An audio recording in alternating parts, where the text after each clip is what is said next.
Dear students, now we have come up with the another experiment, and that is the variation of magnetic field.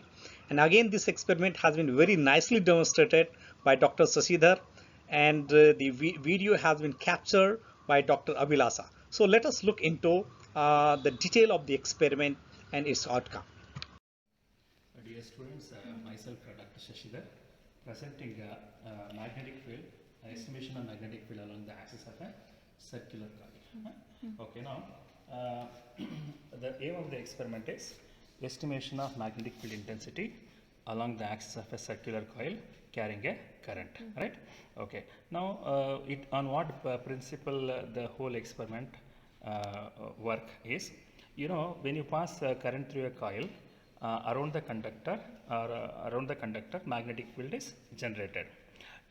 As per Biot-Savart's law, the magnetic field at any point, right, is directly proportional to current through the conductor and length of the conductor and sine of the angle between the line joining and the current element, inversely proportional to square of the distance. So using Biot-Savart's law, this equation is derived. What is B here is magnetic field intensity, right? So given by the formula mu naught by 2 Ni r square by x square plus r square to the power of 3 by 2.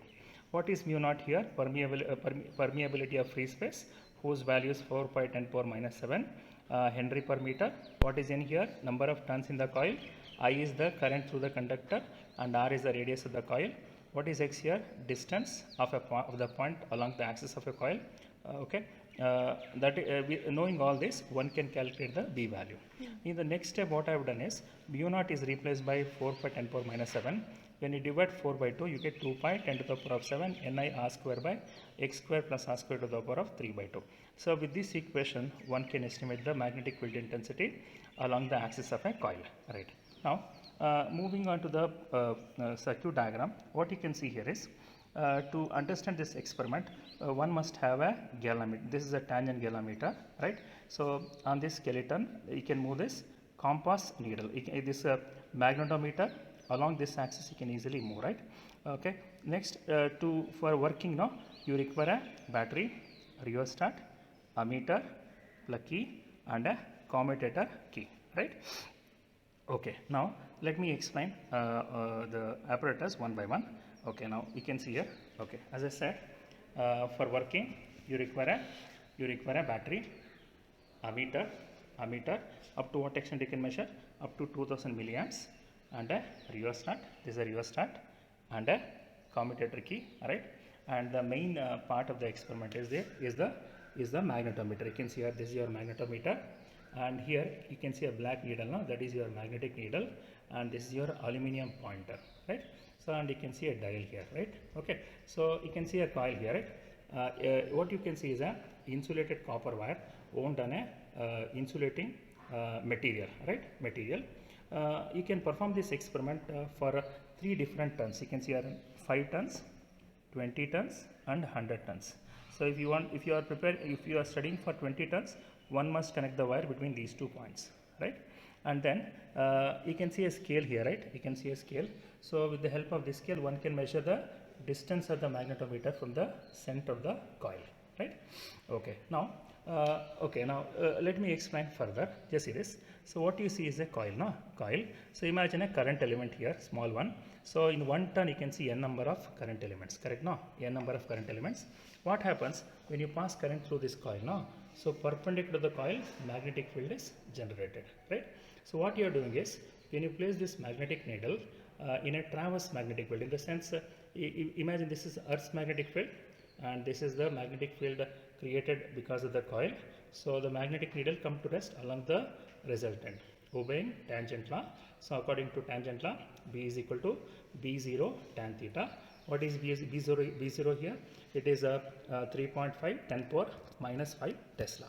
So knowing B0 and tan theta, one can estimate the magnetic field intensity along the axis of the coil, right? Axis of the coil. Okay.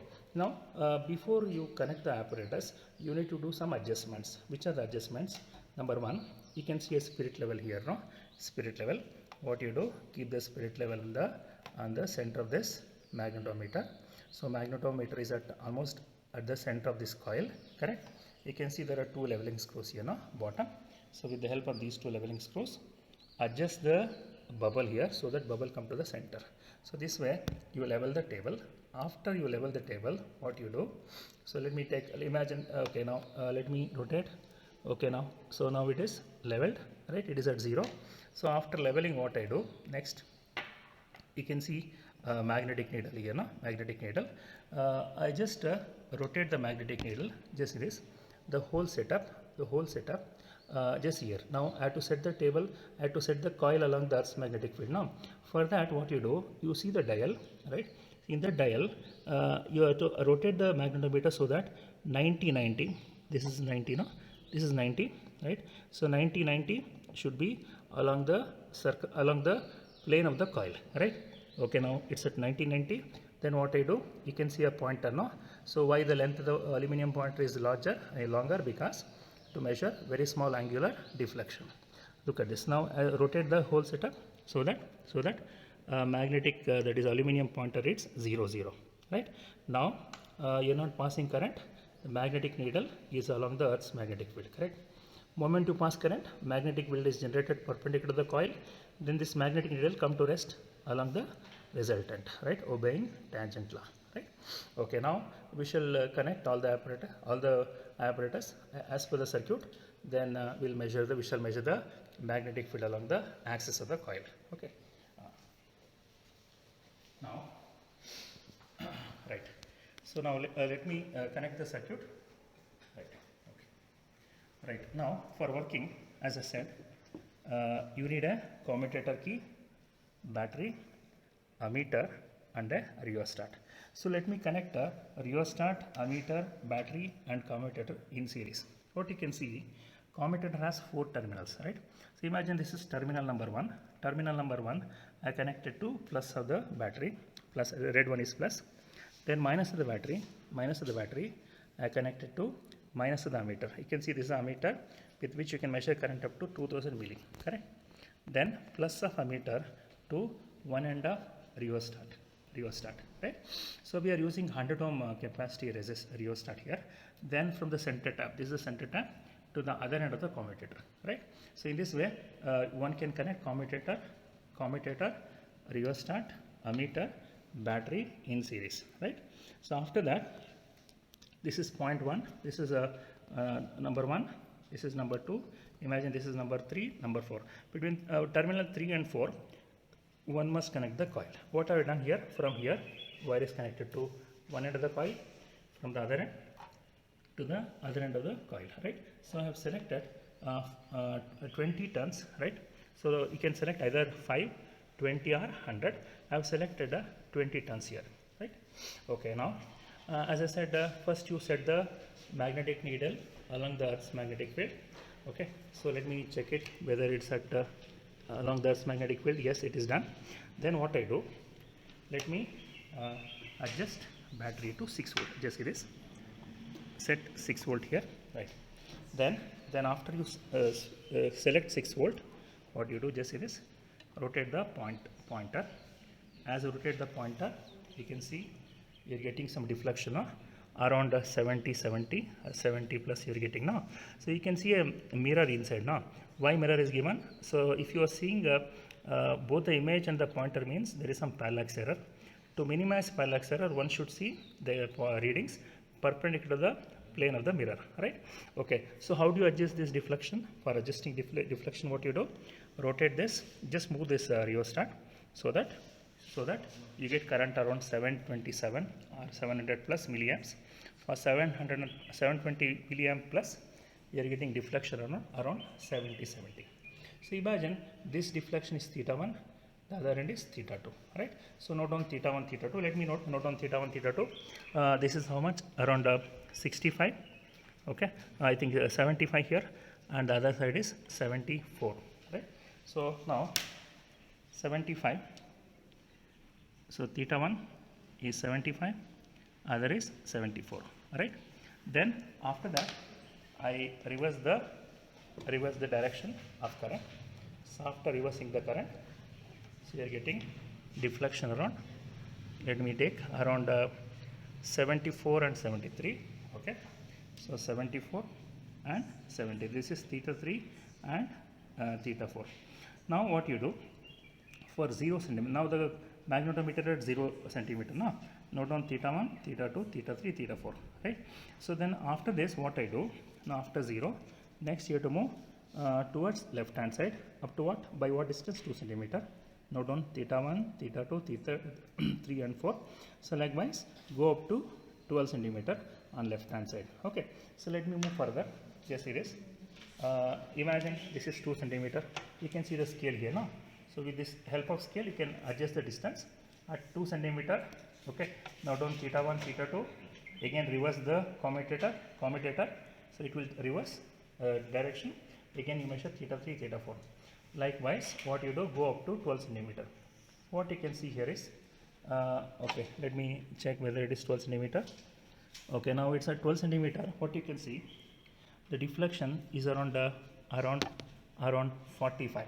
Now what you notice is, when it was at the center, when the coil was magnetometer was at the center, deflection was 70 something. Now it has come to 40. You can see here with the help as a function of distance, the theta value from 70 to 40 it has decreased, correct now. So what you can notice is, at the center the deflection is maximum, that is magnetic field is maximum.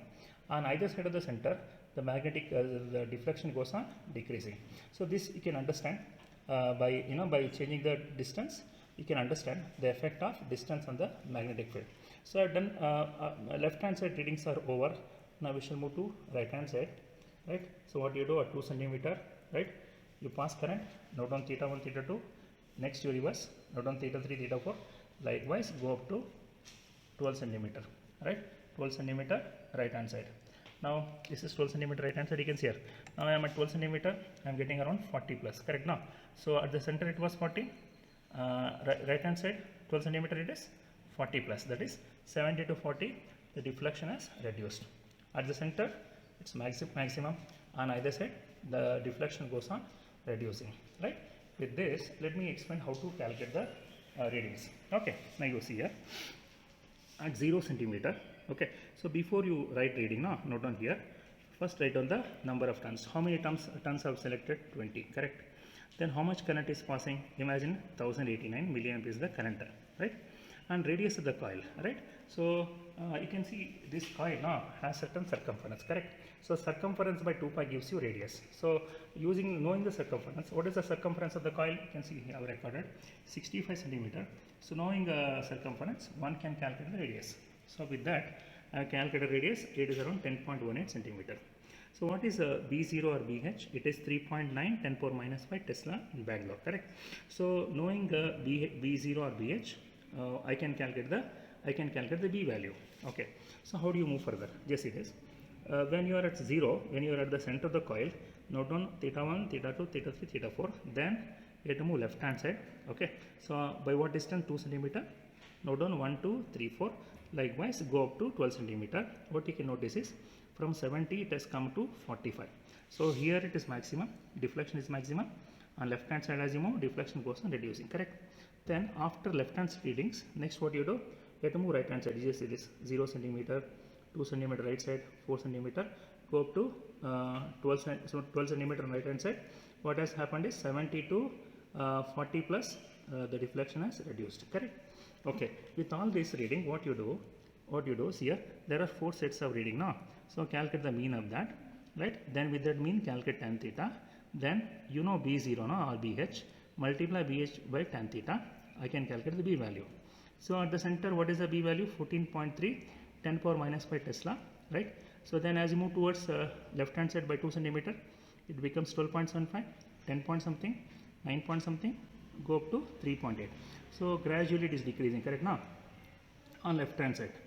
Similarly, on the right hand side, you just see this 14.3 to 4.11, B value has reduced, correct? Now, you know X value, you know B value, right? So knowing B and X value, I can estimate radius of the coil. I can estimate the radius of the coil by graphical method also.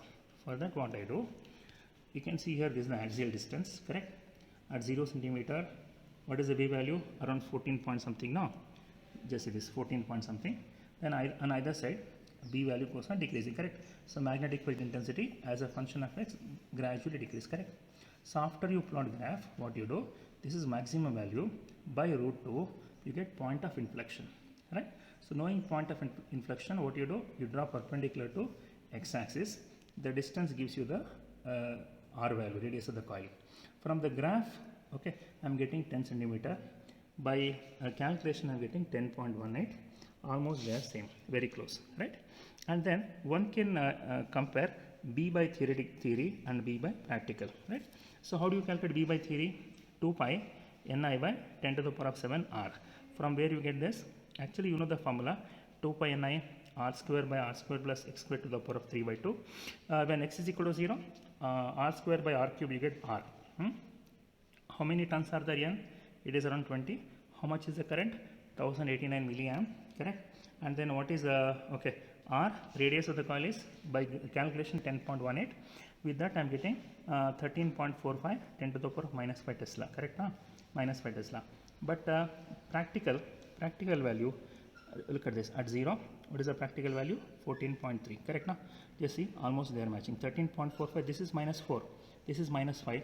If you convert it both into minus 5 now, this becomes 13.45, this is 14.3, almost it match, correct? So B theoretical and B practical match. Similar radius of the coil, graph by radius of the graph almost match. The whole experiment can be repeated for various values of N as well as I. Thank you.